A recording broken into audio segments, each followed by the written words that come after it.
morning or afternoon, everybody. As always, welcome to another installment of the Tennessee Urban Forestry Council's webinar series. I am your host, Hannah Imagine Shaw.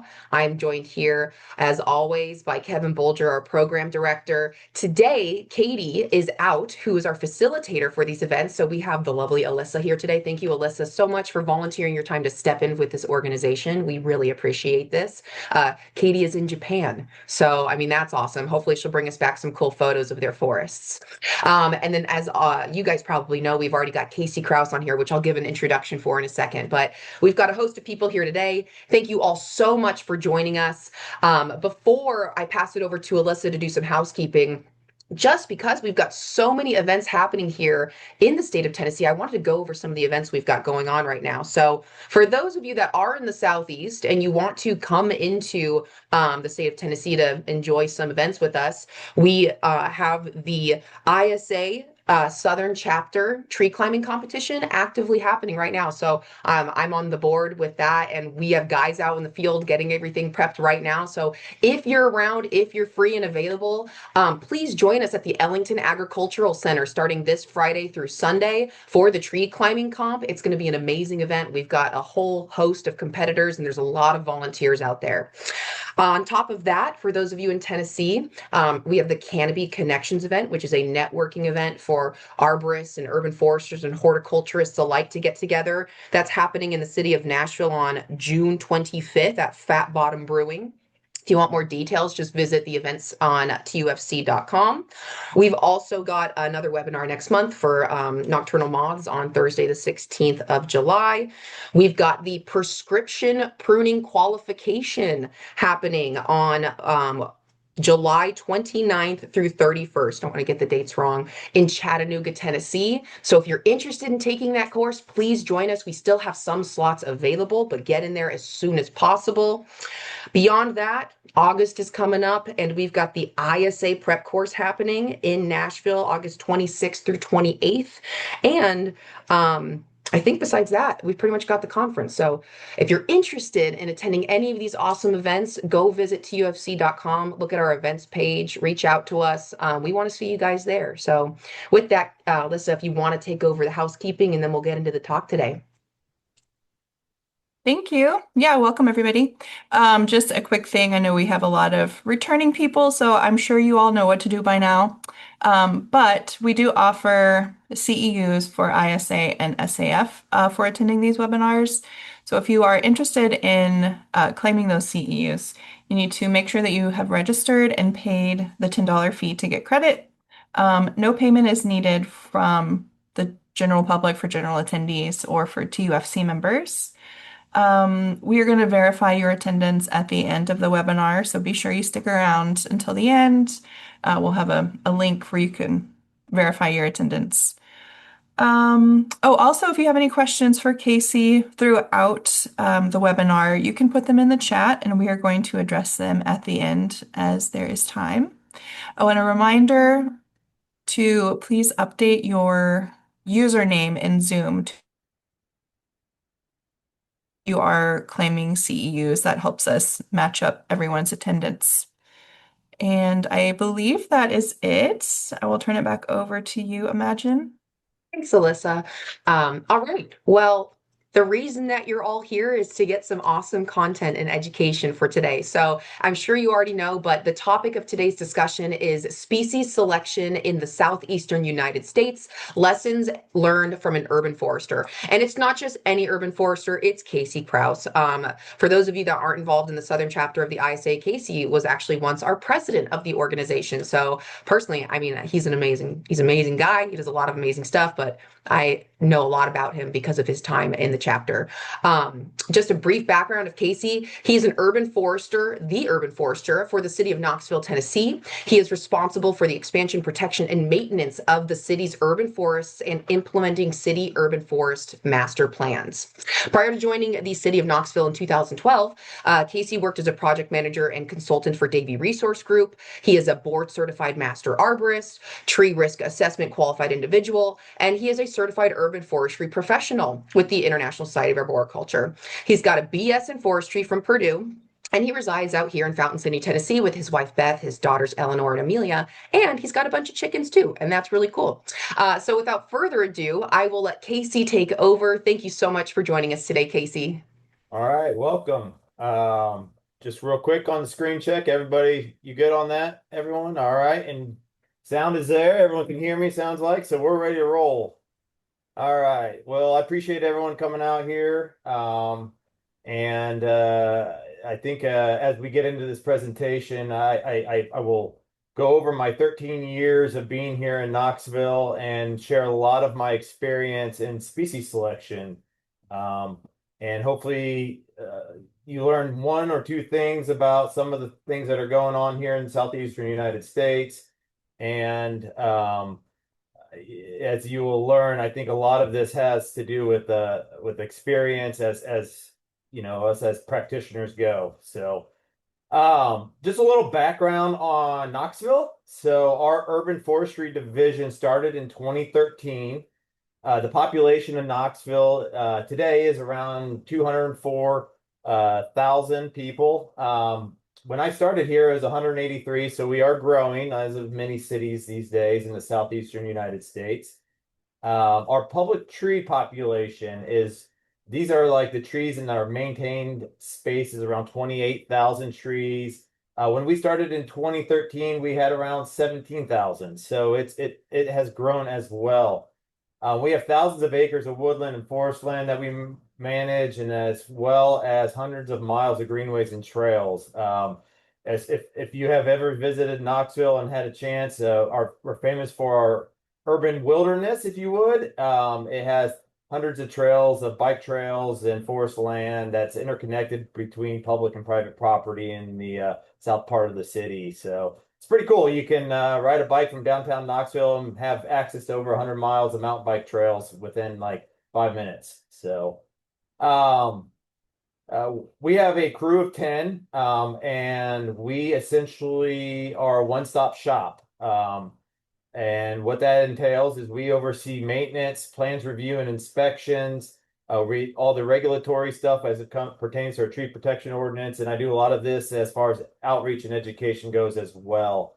One of the things I'm very proud of is that of our 10 crew members, we have 5 that are actually ISA certified arborists. It's something that we push a lot here, and we try and get all our individuals to have that credential.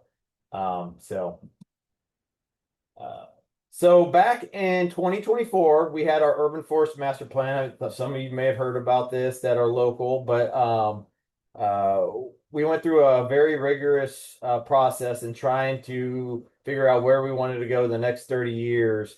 And really what it came down to it was these 3 goals that came out of this. Of course, there's a lot of action items and specifics on it, but really what came out was these specific goals where it's more trees, better trees, and trees for all. These aren't the specific goals, but during one of our Arbor Day events, the mayor was going over the goals of the Urban Forest Master Plan and pretty much summed it up very well for everybody. Is more trees, better trees, and trees for all. And that's kind of the saying around here in Knoxville.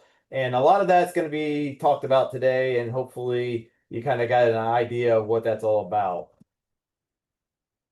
When it comes to tree selection, I always tell folks is we can make it very complicated really, really quick. And I try and build confidence in people to not overcomplicate it. If anybody's training for become a certified arborist, there's different sections in the ISA study guide. You will actually find that tree selection is the shortest chapter there is in the study guide. And really, it comes down to 2 main things: is you got to think about the tree itself, and you got to think about the site the tree's going into, and you got to make it match. I always tell folks is don't overcomplicate that.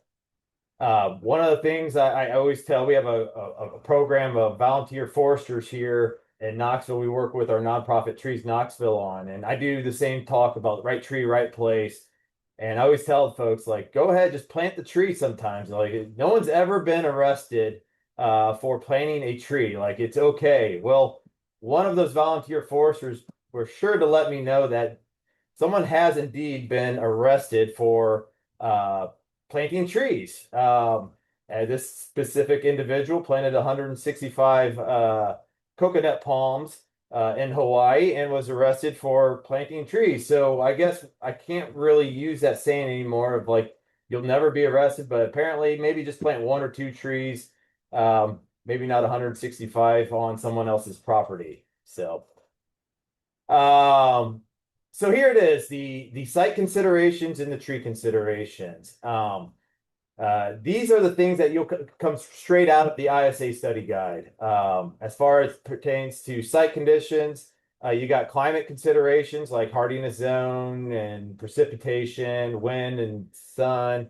You got soil considerations, thinking about the pH of the drainage, soil components as well, soil volume. All of those things are very important. You got the planning site considerations themselves, utilities and the clearance needs for that particular site, such as overhead power lines or buildings.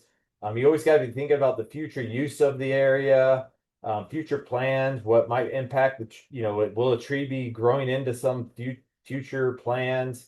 And then thinking about the maintenance available as well. That's something I think about all the time is the maintenance going to be there for whatever it is that we're going to be planting in this particular location? And I've got lots of examples for that here. And then there's the tree considerations as well. And I'm not going to go in significant details about the definitions of all these things. I'm going to be providing lots of examples of these different things and how I try and make them match up. Some of the things I've learned, some of my failures. I am not one that's going to shy away. I will talk about all the things that I've done wrong in 13 years. So I will show you some of those things here moving forward. And I think the biggest thing I can tell folks is experience goes a long way. And learning these things is going out there, planting stuff, learning from those plantings. And it's not always just one or two things, it's multiple things that need to be considered. And some folks will often get bogged down in maybe one particular issue. Thinking about like I always thought like right tree, right place. Always thinking about overhead power lines. And that's not, not only is it the overhead power lines, but it's the sidewalks, it's the roads, it's like the soil conditions, it's everything else that's involved in that site as well. So, all right. So one of the best tools in my like go-to like thing that I always try more than anything is species diversity. I always am thinking about trying to diversify our tree population, and it's not always on a large level, it could be on a very local level as well. I think it's one of the most important things we can do as practitioners is try and diversify our tree palette as much as possible because there's so many things outside of our control. The changing climate, there's pests and diseases that are often associated with certain areas of the country, storm events, and here in Tennessee, I can't control when the University of Tennessee wins or loses a football game, and when the celebrations or the frustrations go and take it out on the trees as folks are 100,000 people are leaving Neyland Stadium and some of my trees are in the crossroads between either their pain or their celebration. So going back to 2011, before I got here, the city did a management plan, and it was a sample inventory of the main areas around the city, some of our downtown areas, some of our big parks. And this was the graph that essentially was developed about the species diversity. And if you look at it, you can see that just 4 different genus essentially made up over 50% of our tree population here in Knoxville. And that was somewhat of a concern. And so that was one of the things when I first got here, we were looking to try and change that. And so if you look at this pie graph here, this is the species. I have no idea why my lights keep turning off and on. It's like poltergeist going on in my office right now. But anyways, the pie graph here shows 2013, the different types of species that we have planted here in Knoxville since 2013. And if you look at it, you can see that we have done a tremendous job at trying to do as much diversification as possible. If you look around that pie graph, our highest looks like redbud, lacebark elm, red maples, things like that, but nothing over 5%, and a tremendous number of species as well that we have done. And if you look at it as a whole right now, this is what our tree population looks like, completely different from that graph that you saw in 2011. Red maple still makes up, sugar maple still makes up a good percentage. You add maple together, yeah, it still does. But you can look at the overall tree population, and I think diversification has come a very long way here in Knoxville. And I always like to point out, point out that when I first started talking about species diversity, you see the yellow right there is our dogwood population. And I talked about trying to diversify, and it wasn't that, I think oftentimes people think you want to do away with these trees. It's not like you do away with maples. You don't do away with oaks. You don't do away with dogwoods. But you're just trying to increase those populations through new installations. And we're famous for our dogwood trees here in Knoxville. And when I'd go out there and start talking about diversification, certain people would hear the urban forester hates dogwood trees. He's going to be getting rid of dogwood trees. And that's not what we do. We still plant a lot of dogwood trees. In fact, it's one of our heavily planted tree species. And you can still see that dogwoods still make up a good percentage of our tree population from where we are. So it's kind of funny. I've certain folks have heard this, and I've heard this through the grapevine about how I hate dogwood trees, and in fact, it's actually one of my favorite trees that are out there, and I think it's a good representation of our city of Knoxville as well. So, just a side note, I love Street View. I think it's a great tool to go back and look at some of your successes. Just as a great example, and I'm going to share several examples of Street View and how I use it here in Knoxville. But here's the same Photoshop from Jefferson Avenue here in Knoxville. This is very common. So like when I talk about our tree population and how we have almost doubled that in those 13 years, this is what we see in a lot of our neighborhoods across the city is these medium-sized, trees that were planted, 5 to 10 years. And we're starting to see some significant canopy changes as these neighborhoods start to grow, literally. So, all right. So learning here's the part where we transfer over to all my successes and failures that I'm going to share with you through a bunch of slides and pictures, and hopefully you guys get some ideas on some things that you can do in your communities or on your projects as well. So going back to the importance of diversification, and not just like thinking at it overall in the city, but also on a specific site. So this is a area right outside University of Tennessee, outside of our ag campus. It literally sits right between the Tennessee River and the ag campus. Is a screenway. And we had a mayor back in the 90s who loved trees. He loved planting them, and the direction was go plant trees in this particular area. And the crews would go out there and they would plant trees in lines and essentially line up wherever the mayor would tell them to go plant trees at. The goal was to keep them alive. And so what they resulted to oftentimes was pin oaks and sycamore trees. They were very heavily populated. You saw that in this the diversification chart I shared with you from early on. And it wasn't uncommon for us to see areas like this, like a whole line of sycamore trees planted together. And what happened early on when I first got here, what we noticed is that a lot of the sycamores and pin oaks, which were heavily planted, were succumbing to bacterial leaf scorch. And this was not uncommon to have an area like this that is completely covered with sycamores that have this significant dieback. And so this was a before picture, and this is the demolition of those sycamore trees. There's no cure for bacterial leaf scorch, and so we just had to reset this planting and plant something completely different. By the way, I should ask Imagine or Kevin or somebody, can you guys see my pointer as I move it around just by chance? Yeah, we can see it.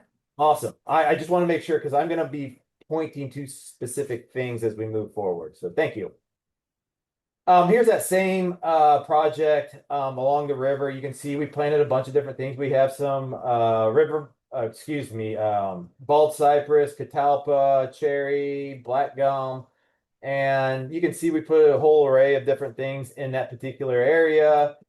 Here's the before and after of the screenshot. So we're about almost to that point of like replacing the amenities that were lost from bacterial leaf scorch. This is a 2026 and a 2011. So thinking about it, like 15 years for us to get back to what we had. And if diversification was used on the front end of this, this wouldn't have been a catastrophic loss. And this is just one of many areas that I'm dealing with this. This was a pretty normal practice throughout the city back in the 90s, is just go line an area with sycamores and pin oaks. And it's funny that those were the two chosen, and those are really the two trees we see bacterial leaf scorch hitting the most. So we heard a lot about emerald ash borer. I always tell folks, like, bacterial leaf scorch is the thing that hit us the heaviest here in Knoxville. I still plant sycamores, I still plant pin oaks, but I just do it not in monocultures, and I don't heavily favor them. I put them in certain areas and I diversify. All right, so here's where I use one of my failures. I'm as Imagine mentioned, I'm originally from Indiana. Went to school at Purdue, and up there, we used a lot of hackberry trees for planting. And I came down here, hackberry trees is a native tree, why not? And if you go up north, I think hackberry trees are completely different in how they function, their wood structure. If there's anybody out there that is going to look at trying to put a thesis together or doing some research, I don't really know this. I'm not a researcher. I'm just somebody that plants a lot of trees.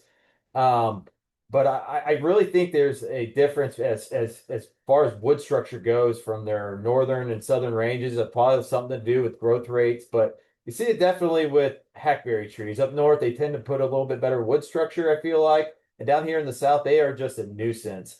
I planted 4 hackberry trees my first year, and I never heard the end of it.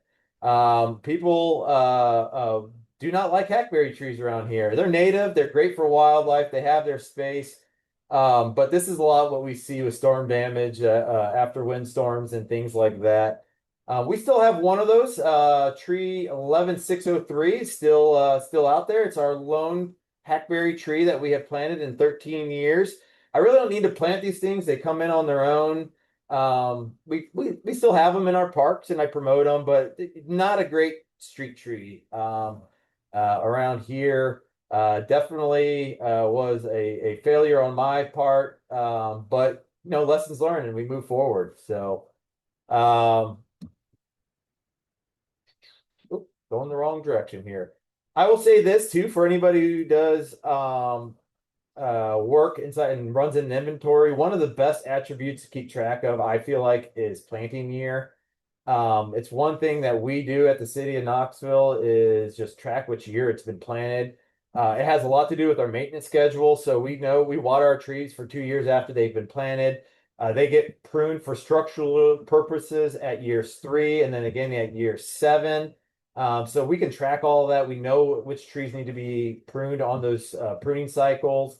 And then it's also a way you can answer that question that us urban foresters, or probably most of us hate, is how old is that tree? Well, you can get on the inventory and folks can figure out how old that tree is. Another thing, this is not, I think this is common for many of us that are practitioners, but one of the things here in Knoxville are those neighborhoods that were pre-World War II and post-World War II. And really, it's a significant change from one neighborhood to the next and really has to do with the soil conditions. What we have found out here in Knoxville is the soil conditions in those pre-World War II neighborhoods tend to have really good soil conditions. And those post-World War II tend to have really rough clay soils or disturbed soils, or what we call those urban soils. And really what that has to do with is the introduction of heavy equipment and how we went about developing pre-World War II from post-World War II. And what I do, I know that in some of those older neighborhoods, some of those more finicky tree species that might need a little bit more favorable soil conditions. Those are great opportunities to try and use some of those tree species and save some of those tree species in some of those type of neighborhoods. And then as you get into some of these newer neighborhoods, thinking about and I got several examples of those heavy lifter tree species that can almost grow into about anything that I'll share with you guys. Another strategy we employ is always trying to take advantage of, if we got the soil volume and the space available, is to try and plant large growing trees in those spaces. If we don't have overhead power lines, like we try and take advantage of our low growing trees just to try and get as much amenities back as possible. I mean, research will show you that the bigger the tree, the more amenities that you're going to get back to that tree. And so we try and strategize and put large growing trees where possible and fill those spaces. Over here, we have a lacebark elm. That's actually an application where we have underground structural cells under there. And so we put lacebark elms in that area. Here's one of our greenways. We've put some large growing maple trees, and that we have enough soil volume to accommodate them. And then here's right outside the University of Tennessee as well. Again, another area we have continuous planters, shared planters, but also it has underground civil cells as well, or structural cells to help promote root growth underground and make more space available to these trees. So I always say plant large growing trees when you can. So here's a tree species that has had its fair share of issues. If you're wondering what this reference Tales from the Crape is, or Tales from the Crape, I'm going to guess that if you know what I'm talking about, you probably actually have used a landline phone before. If you have no idea, you probably have never used a landline phone. Tales from the Crape is a term a show from HBO back in the late 80s. I saw it a lot when I was growing up as a kid. But anyways, I diverged a little bit there. But the crepe myrtle itself, we have 3 different issues. I'm sure many of you are well aware of crepe myrtle and the topping practices that go on with that. And across the state of Tennessee right now, we're seeing crepe myrtle scale. Here's one of our local arborists sharing that with some of our volunteer foresters on a tour. And what we also have seen quite often is during those really cold snaps, certain cultivars as well, of our crepe myrtle trees, just getting that dieback tissue, and really does a number on certain cultivars as well. So, and it's all of these things. I think crepe myrtle scale and the crepe myrtle's trees ability, to adapt to the colder winters. I think they're all driven around certain cultivars, and so just thinking about those different cultivars is important and trying to plan accordingly. Unfortunately, crepe myrtle doesn't really care about what kind of cultivar. If somebody's going to crepe myrtle a tree, they're going to do it to It doesn't matter which cultivar it is. Um, Another thing I always talk about is, balancing aesthetics and function. I mean, I think when a plan or a project comes up, a lot of times people always think about the aesthetics, and I always think about the function of the space as well. And again, going back to what I said, trying to plant that large growing tree is key. Um, and so we want to think about like the function of the space. And if you can try and combine those things, so like here's an example of, some flowering crepe myrtle trees underneath power lines that work real well in that space. Here's a parking space with some upright horn beams. I believe these are Fascicata, European hornbeam. Um, Maybe France Fontaine, I'm not exactly sure, but anyways, they're columnar, they fit well in that space, but it's also a design where it makes a tree alley when you're walking into this particular site here in Knoxville. And then I think like if especially anybody is joining us from the design community, like if you can balance aesthetics and function, like that's key. But from my standpoint, those designers that balance aesthetics, function, and can think about maintenance are the best designers out there. Because oftentimes, if you get too bogged down and just like what's going to look like and what you're trying to get out of that tree, and not thinking about the maintenance, um, it could make people like myself's jobs a lot more difficult, I should say, than it needs to be. So just something to think about. And I'll share some examples of like how we incorporate maintenance in some of our decisions. I put this one in here. I like this is Victor Ash Park here at the city of Knoxville. I like to do these little you know, one about diversification, but trying out different things. This is over here on the left is a Nuttall oak, in the middle is a bur oak, and on the right is a Shumard oak. All doing really well. It's all tend to be, pretty strong tree species that have worked really well here in Knoxville. And if you're looking for something different than maybe a pin oak or a willow oak or some of our common ones, these are so far here in Knoxville have been doing really well and have had great successes. So just something to think about. And this is this soccer field was pretty much graded out here. The soil conditions here were really rough, a lot of clay. And these things have thrived. I think these are only like 3-4 year old trees, and they're doing pretty good.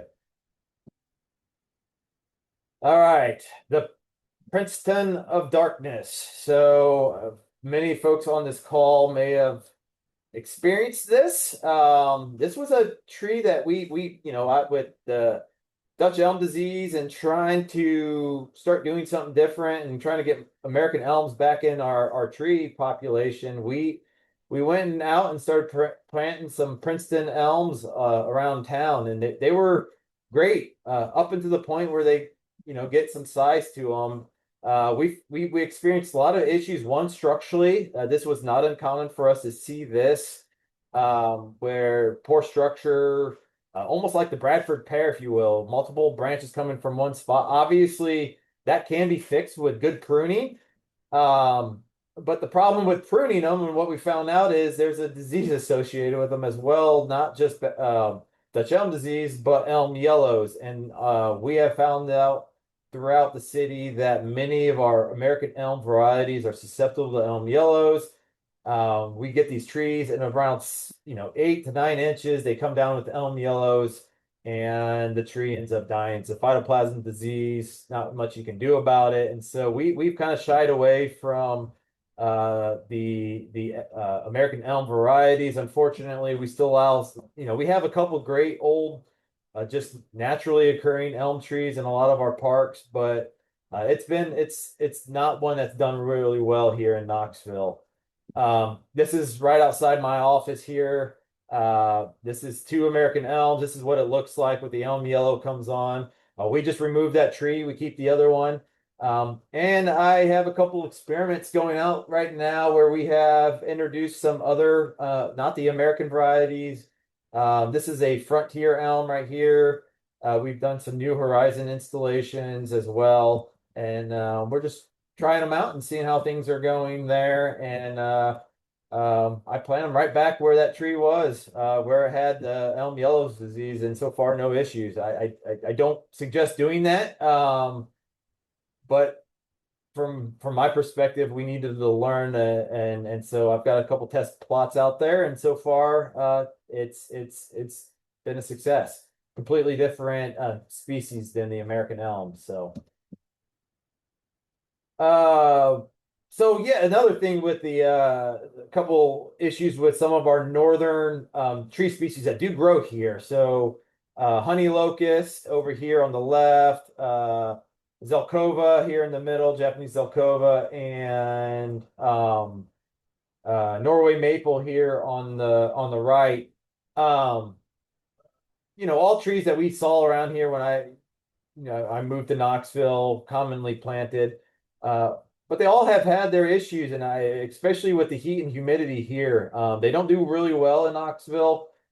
Probably also has something to do with our soil conditions, but Norway maple is an invasive tree in many parts of the country as well. So I wouldn't advise planting that one. But I will say that something else to be cautious of is like using northern species, and one I see a lot of times still used in plants is the honey locust, and we have a couple examples, but more and more often than not, they struggle. They really do, between the heat and humidity. I would say that if at least from my perspective, if planting a honey locust is to make sure you have some good um, soil conditions for that tree. Don't put it in an area where extra heat's going to be an issue, because it does tend to act up, especially in like medians and places like that where there's high levels of heat, and especially this time of the year in summer, we've had a lot of problems with them.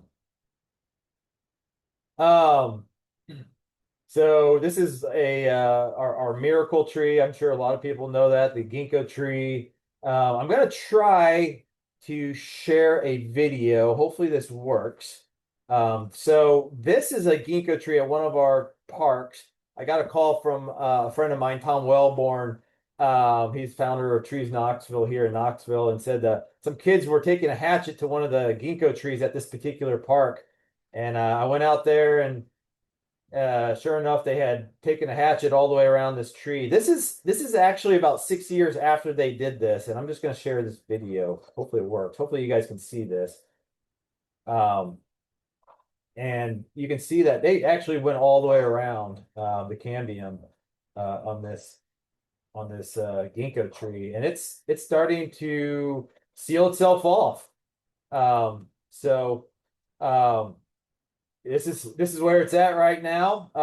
This is, you can see it's definitely stressed out. It's starting to put out some sprouts, but I'm telling you, this is one tough tree. Is the ginkgo tree, and I always tell folks, like, that tree survived whatever the dinosaurs couldn't. So thinking about tough soil conditions, this is a survivor. I use it quite often. Obviously, concerns about male and female ginkgo trees.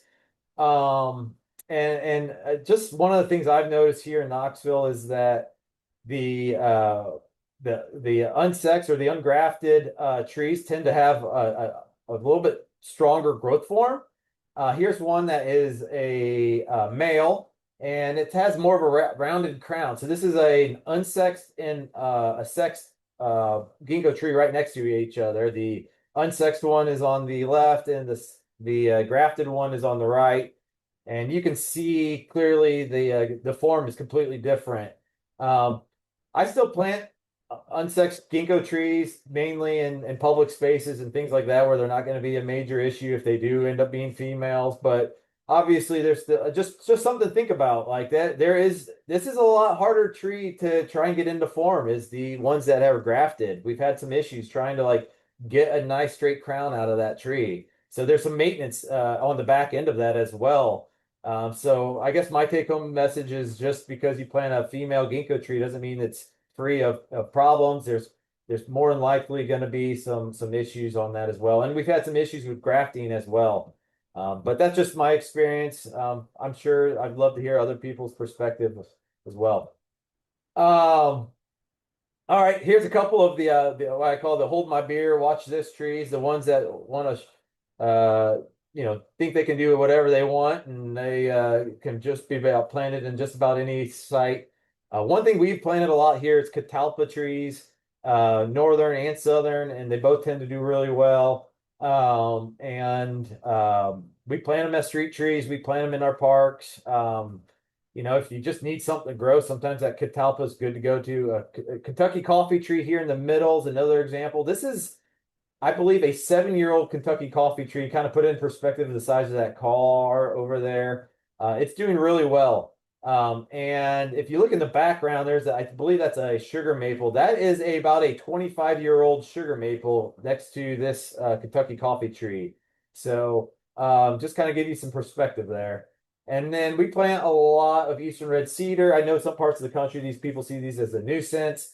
But here they're a native tree, has a lot of value, and we stick them in there. They have some evergreen, qualities for winter time, and so it's just a good tree. And we've done these on street tree applications as well, and to some success. So here's my story. We were out there at a volunteer event in one of our neighborhoods, and we had bypassed this site here just because people were parking on it. You could see the gravel was really compacted, and this lady came out and really wanted a tree, and she didn't know why she wasn't going to get one. And so we had an extra Kentucky coffee tree, and I stuck it in the ground, like no site conditions, no amendment to the site or anything. And I was like, I really wanted to help this lady out. And it's like, best chance is like, let's put the coffee tree in there and see how it goes. And here we are, 7, 8 years later, and that Kentucky coffee tree is thriving. The lady must have passed away. They changed over ownership at one point in time. I'm not exactly sure, but the house has changed. But that is the exact same site right there. You can see it from the background of that house right there in here. So,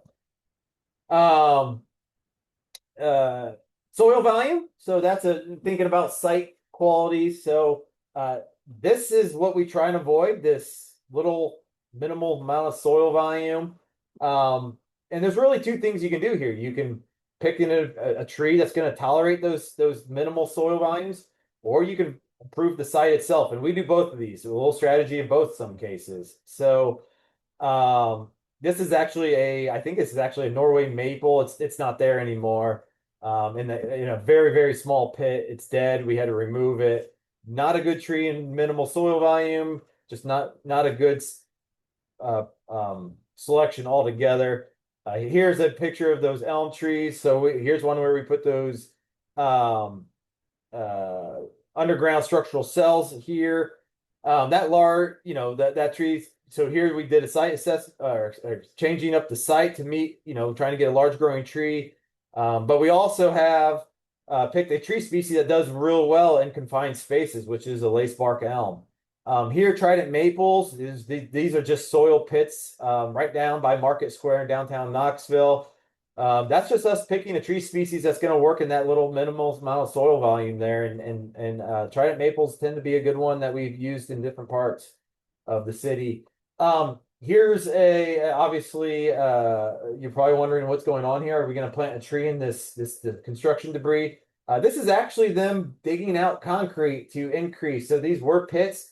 They're actually increasing this, making this a continuous planting spaces. They'll dig this out on this development, and we will increase the soil volume here. And we do this all over the city, just where we have opportunities. I work with our construction crews, and we just try and increase the amount of soil volume in these different areas. And then what that does is open up the palette of different tree species that we can use in these areas because we have increased the amount of soil volume. pH issues with trees. This is something very common. One of the most common ones we see it with, believe it or not, is willow oak. A lot of people think like it's a go-to tree. We have seen a lot of issues, especially in some of our high alkaline soils, higher pH soils. This is very common. We see everybody, somebody's working downtown and they have their concrete mixer and they need to clean it out. They find our empty tree well, and that's where they end up cleaning it out at. And if this isn't amended, this is exactly what causes some of our pH issues in different areas. Some other tree species we've had some pH issues with: the river birch, overcup oak, red maple. And again, I use these trees It's just if I'm using these trees, I'm making sure the soil characteristics are going to be appropriate for these particular trees and that the pH level is going to be suitable. Typically, you want something a little bit lower. We have a lot of soils with pH levels well over 8, which is pretty alkaline. A lot of our soil surveys here in Knoxville would show to tell you that we have acidic soils. And as many of you probably already know, and you're working in an urban environment, that's not the case. We've done some soil site amendments, and I always say, like, you got to think about your resources and how much resources you're going to put into this. So here's a median that we did out on Callahan Drive here in Knoxville. We're amending the site through tilling in soil amendments and trying, it's doing two things, putting amendments in there, but also decompacting the soil as well. And just to see how this method worked, I used a couple tree species that we wouldn't typically use in this kind of application. This is a dawn redwood and southern magnolias back here. And we're just trying to see how that works out for itself. And so far it's been pretty successful. I will say this is like it's a lot of resources going in to try and change the site, and sometimes it's just easier to pick a tree species that is suitable for that site. So I think as I got here to Knoxville and started doing a lot of different talks and presentations, one thing that came up quite often is how are you going to stop the utility company from butchering trees and cutting these trees? And I always tell folks, KUB is a local partner of ours. They're great to work with, a great utility company here, and we're partners with them. I always spin it the other way, like how are we going to do a better job at planting the right trees underneath the power lines? And so here's one of our applications here on one of our streetscapes, just planting low growing trees in this particular site. Couple small trees I like. This is gingerbread paperbark maple, autumn brilliance, serviceberry, and Coosa dogwoods. But it's not just the clearance of going up, like they're small growing trees, but also think about like when we plant trees underneath power lines, there's also sidewalks oftentimes and there's roads. So you got to keep that crown narrow as well. And I feel like if there's any growers out there, if you can start to find cultivars that have that narrow crown, but also, smaller in structure, but also need to get limbed up. Like these, it's a very tight spot to fit. And these are like 3 trees that I use in those tight spaces. There's others, but these are some of them are common ones that we like to use in Knoxville. Crab apples, another one I have used. And one thing I will say, like when choosing the crabapple cultivars, I always try to find those that have down. We're in zone 7, but I always find the crabapple trees that are in zone 8. They're keyed out to go to zone 8, and that way I know like they're more of a northern tree, and so I just want to pick some species or cultivars that are going to work here with our heat and everything here in Knoxville. All right, so more dogwood stories. So here was at the same streetscape project that we did. If you look here, this was the first attempt. They put several 3 to 4 inch caliper dogwood trees in this particular area. And I'll talk about large caliper trees. I'm not a big fan of putting large caliper trees. I usually 2-inch calipers and smaller what I like for different reasons. But dogwood trees just in the heat just did not work really well here. And I'm always told like we got, if somebody designed this, we got to try it twice. So we went back through with dogwood trees again, smaller caliper. The heat still got to them. I mean, we are watering these trees, and it's like you can see in the background, everything else is doing perfectly fine. It's all dogwood trees that are dying right here, and it's just too hot for them right there. We finally got something to grow. I think we ended up with a Chinese pistache right here. And this is typically what happens when you're an urban forester. You finally get that, finally get it to go, and here someone had too much fun and had too many drinks and ran off the road and smashed into 4 of the trees after we finally got the dogwood trees there and took out a couple of our benches as well. So this is the exact same location there. So, but that's just another day in the shoes of an urban forester. Large caliper trees. Again, I mentioned this. I've had issues with them. One is my biggest issue with putting large caliper trees. It just requires more years of maintenance, specifically watering to get them established. If irrigation's an option, why not? But if it's not an option, like you do not want to be stuck watering that tree for 6, 7 years because it's going to take that long for that tree to establish into that environment. Here's an example where we put large trees in here. This one toppled over. I went back with a 2-inch caliper tree, and this is from about 2 years ago. I know that here, if I go back here next year, that tree is just going to be almost the same size as those 6-inch caliper trees that were planted in there. And this was 3 years after installment that I went in with a 2-inch caliper tree. So another issue with large caliper trees is sometimes like they require a large root ball, and you can't just fit them into the spaces sometimes. So like on an application like this, we're going to have to plant something like a 2-inch caliper tree and let that tree adjust to that size of that growing space. The Highland cypress. I love bald cypress. I think they have a lot of folks. They got to be planted in wet areas. That's not true. We plant them in a lot of dry spaces. They do really well. As you would expect, a lot of trees that have been naturally found in wet areas tend to translate really well to the urban environment, probably because they're used to growing in low oxygen levels. And so here we put them in compacted soils and places like that, and they tend to do really well. This is in downtown Knoxville. It's really cool. I love it. It's got the feel of this guy rowing through the water, and here's some bald cypresses out here. And those are clearly not in wet areas here, and they're doing really well.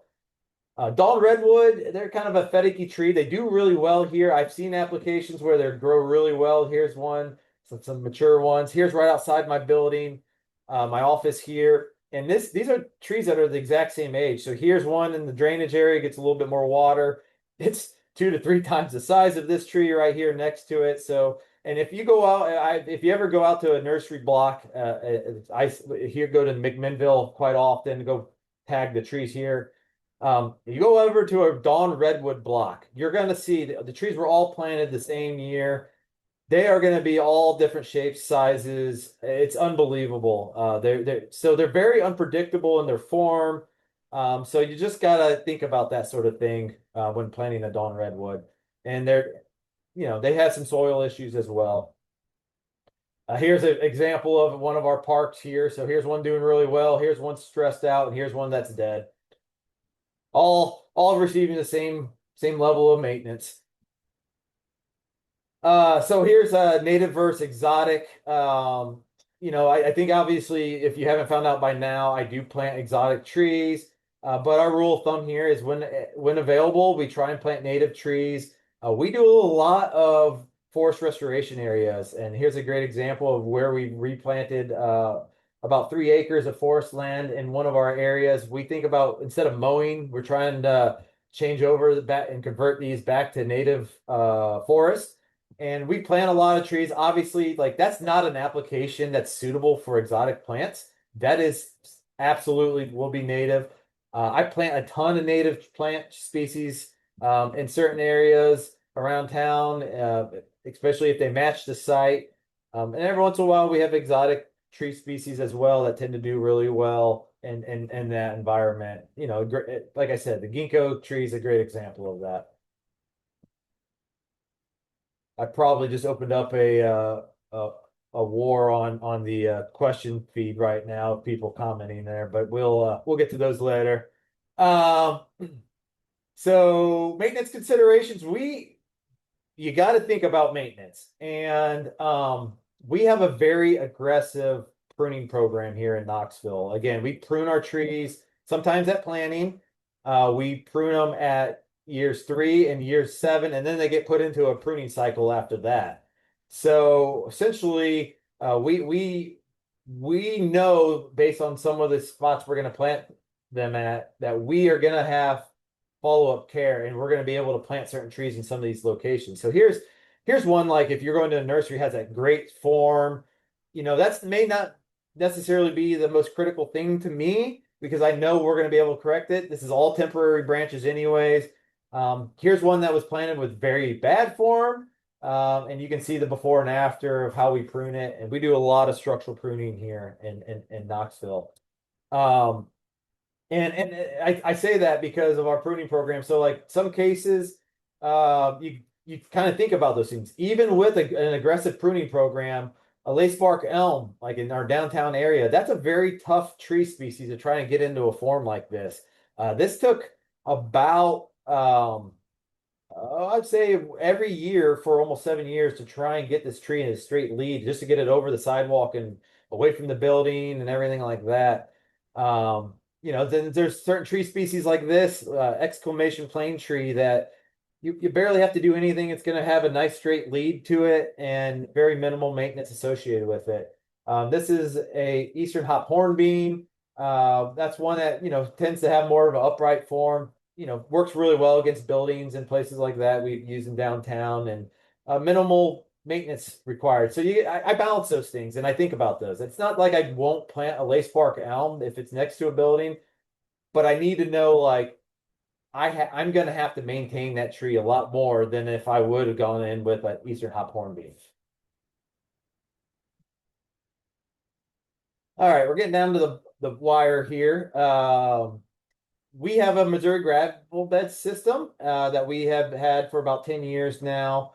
The idea here was to try and get unique tree species and different things that we can't often get from field grown trees. And just to open up the palette a little bit. And so we explored some different tree species. And really what this is just we're growing roots on trees. And they translate really well. You can see this is us digging them up. This is what the trees look like when we pull them out of the ground. I don't know if anyone else has done a Missouri gravel bed. Very minimal irrigation. I've actually found out if you overwater them, they do bad. The roots grow 10 times better on our very, very hot, dry seasons with very minimal irrigation. It's amazing. I mean, oxygen is key to root growth. We get a pretty good result from these things, and then they're nice for volunteer events.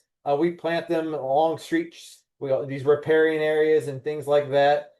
But I will say, with technology, we have found out that we started getting some trees in these air maker pots, and we pull these things out of these root air maker pots to put them into our gravel bed, and like our finished product was already there. And so, long story short, like we are now figuring out that like just finding tree species available as liner stock in these air maker pots tend to do really well as well. And it saves us from having to put them in that Missouri gravel bed. We are now using our Missouri gravel bed for our rehab center. So thinking about a tree that's been vandalized, ran over by a car, pulled up, we pull those things out of there. We go stick it in our Missouri gravel bed, see if we can rehabilitate it and get it back into the landscape now. So one of the take-home messages too, I want, like, you got to build a relationship with your growers, and that's what I do. I go down once a year. I meet with our growers and our suppliers, and they know what my expectations are. When thinking about certain tree species that I'm trying out, I want them to, grow certain things, and I just want to check and see what's coming on and what new things might be available. But be cautious as well. There's all kinds of trees. When you go down to a nursery, they're selling things to Canada and India, Pennsylvania, all these other places. And so just because it's growing temporarily down in a nursery does not mean it's going to translate to your landscape, even if that nursery is within a couple hours drive from where you're at. It does change from when it's, these nurseries were selected because of great soil conditions, and those soil conditions may not be exactly where these trees are going to translate. So, but you can get some things out there, and what my strategy is, try a couple things out, plant 4 or 5 here, see how they do, and go from there. I know I had a lot of pre-questions about species selection. I will say we are getting ready to update these lists. We're going through this right now with our tree board. But this is the website you can go to look at our recommended species list. It's knoxvilletn.gov/trees. This list will be changing a little bit. Things will be added, a couple things pulled. We look at this about every 5-6 years and just update it based on some different things that are going on in the landscape. It's broken apart in different, small and large growing trees, and then trees recommended for screening as well. So I know some of you might have some suggestions. I gave you some ideas of some of the things we're doing here in Knoxville. I did barely touched on a lot of it, but just I think my take home message for most of you is matching the tree to the site, thinking about your experience and learning from I mean, like my goal is to try and like hopefully keep some of you from making the same mistakes that I have made. So uh that's all I have. Before we go to the Q&A, I that's a picture of my mom. She's a nut. She's got that one of those weeping Norway spruces up in Indiana, and she likes to decorate her yard. But I always tell her I share this picture with a lot of our presentations, and she's probably embarrassed to see herself in. But anyways, there's my email. If you have any specific questions, don't get answered. I know a lot of people are going to be after that CEU, but I'll stick around as long as questions come. So much, Kasey. That was really more like soup to nuts than I thought it was going to be, and just a conversation about like how you approach, species selection and all of these other key attributes to pay attention to. That was wonderful. Thank you so much. I think I'm speaking for everybody because there's a lot of claps in there. That was a really wonderful talk, and also your mom is really cool. That's really cute. Let her know that the tree people appreciate her. So really quick, just because we are over time by a few minutes, I'm going to pivot over to Alyssa so she could put the QR code on the screen for those of you that cannot or are not accessing the link that Kevin's put in the chat. Please go ahead and get your CEUs submitted. Kevin, Alyssa, I know that we can only run like max 10 minutes over. Do you guys want to go to that, 7 minutes of questions, and then maybe we can collect the ones that I don't think we're going to get through all. So do you guys want to collect the ones after and then send them to Kasey? What do you guys think? Yeah, that sounds good to me. As long as people want to stick around in case you're available, then yeah, we can do that. Yep. Awesome. Kasey, is that okay? Yeah, no, I'm here. Heck yeah. All right, listen. Well, I see 80 people or so still on here, so it looks like everybody's good to go. So, Alyssa, if you want to start running through the top of the questions, obviously we can't get through all of them. But we will go until 12:10 and then we'll cut off. And then if you have direct questions, obviously Kasey put his information here, and we will also collect those and send them to Kasey as well. Go ahead, Alyssa. Yeah. Okay. So there's a lot of chatter where people were answering their own questions in the chat, but I pulled out a couple that were more direct to Kasey. What is the maximum number of trees you'll plant in a row of the same species? Yeah, that's a good question. There's not a particular number I have in mind, but like a rule of thumb, like I will not do more than a block of the same species. Like I don't even feel comfortable doing that. There's only a couple of instances where I just got in a fight with a landscape architect, and I conceded and let them have their monoculture on that particular block. I would say that, 2 or 3 is a good, rule of thumb, but like always knowing that like my experience is that like it's a disease, a site related issue or something like that, like trying to minimize like one of those species is probably going to come down with something. And if you put that monoculture of that same tree, and that roll the dice, and we've had that like American elm. We had rows of American elm and they all got elm yellows. I'm dealing with that a little bit and trying to like replace them little by little, but 2 or 3 tree species, if you can try and get away with that, and like in a neighborhood, like it's next to people's houses, like it doesn't matter. Like you don't need like they don't care. The people in front of those houses don't care if they're like the neighbor's tree is exactly the same as theirs. And so we'll plant all kinds of different trees, and it works. And I get there's some design aspects to it, and there are, like I said, the tree alley, like right outside my office, like that was purposely put there. There's 10 trees next to each other. That's we'll do that, but I'm not going to do that on every planting application.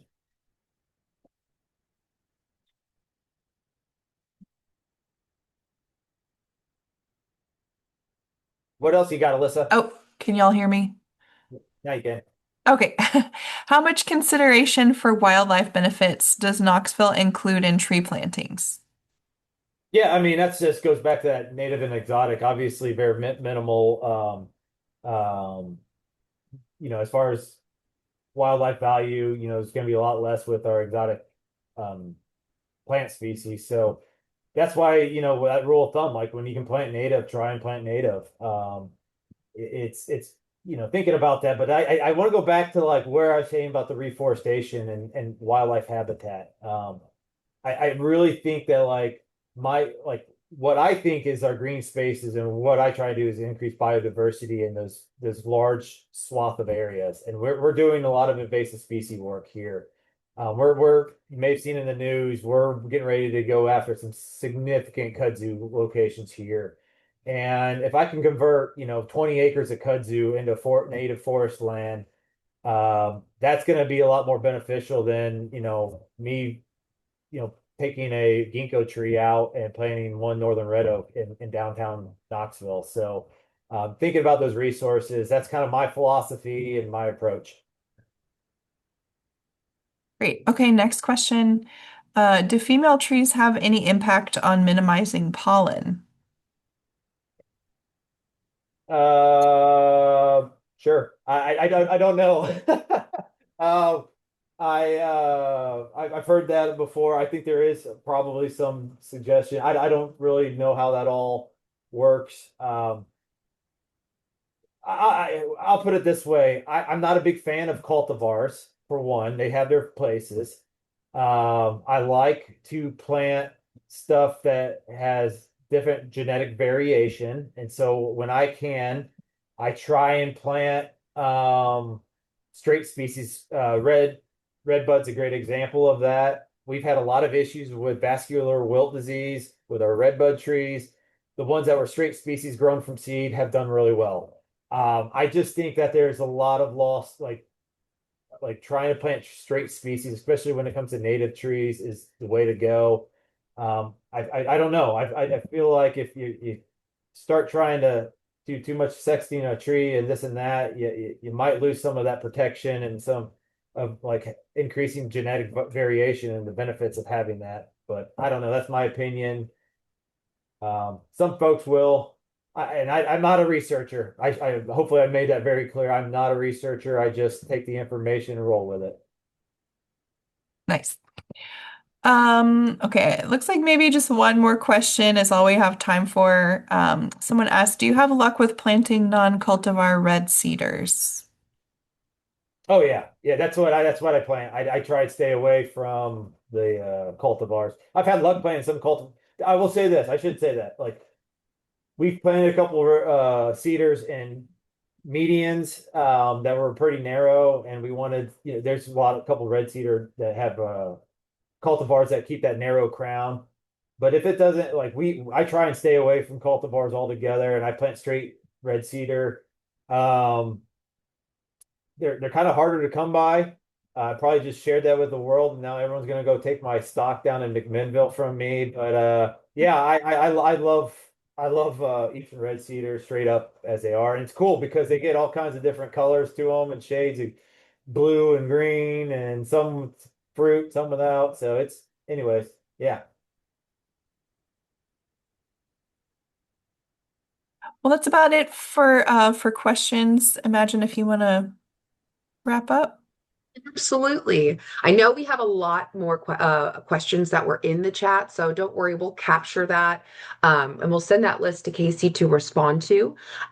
This recording will be available in a few weeks online. We will send out that email to you all. But we also included Kasey's contact information, or he provided that as well. So if you have questions to Kasey, please feel free to send those over so he can answer those. And thank you all so much for attending another one of the TUFC webinars. Thank you so much, Kasey. Thank you, everybody. Thank you, Alyssa and Kevin. Have a great day, guys.